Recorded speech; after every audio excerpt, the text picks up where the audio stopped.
Hey everyone, it's Lacan from Schoolhouse Connection. I am the Communications Manager. Hi everyone, I'm Jillian. I am the Higher Ed Program Manager at Schoolhouse Connection. Many college students experience hardships resulting in homelessness, hunger, and an inability to afford textbooks, and other challenges that make it difficult for them to graduate, even more so now with the pandemic going on. Students experiencing homelessness have an even more challenging time.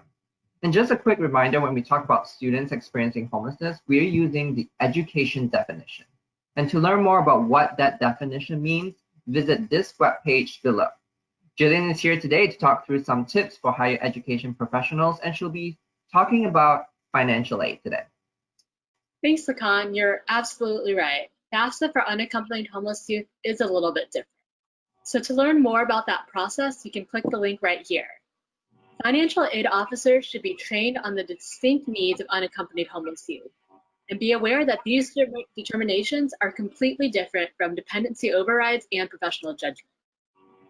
These students face many barriers accessing proper documentation, and we really want to make sure that financial aid administrators are removing those barriers. Some tips that financial aid can do is remind and encourage unaccompanied homeless youth to fill out the FAFSA as soon as it's available, starting on October 1st.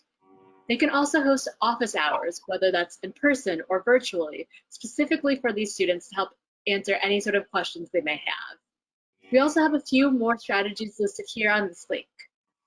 Lastly, we want to be mindful that for financial aid administrators that unaccompanied homeless youth are having an extremely difficult time obtaining verification of non-filing, also known as a VNF, and the IRS Form W-2s.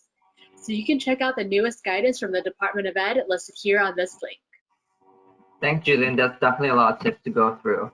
Can you tell us what other financial aid strategies are you seeing colleges implement? Yep.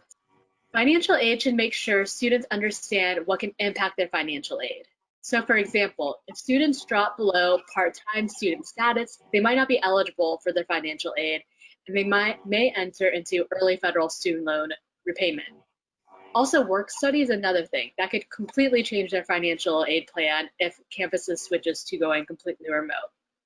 Lastly, campuses might still have CARES funding available for students, or they might have an emergency aid program that we hope that students experiencing homelessness are prioritized for. All right, as we wrap up today, just a quick reminder that the FAFSA is available on October 1st. Thank you for joining, and as always, if you have strategies or examples you'd like to share, please let Jillian know by emailing her, and her email is listed below. Thanks so much.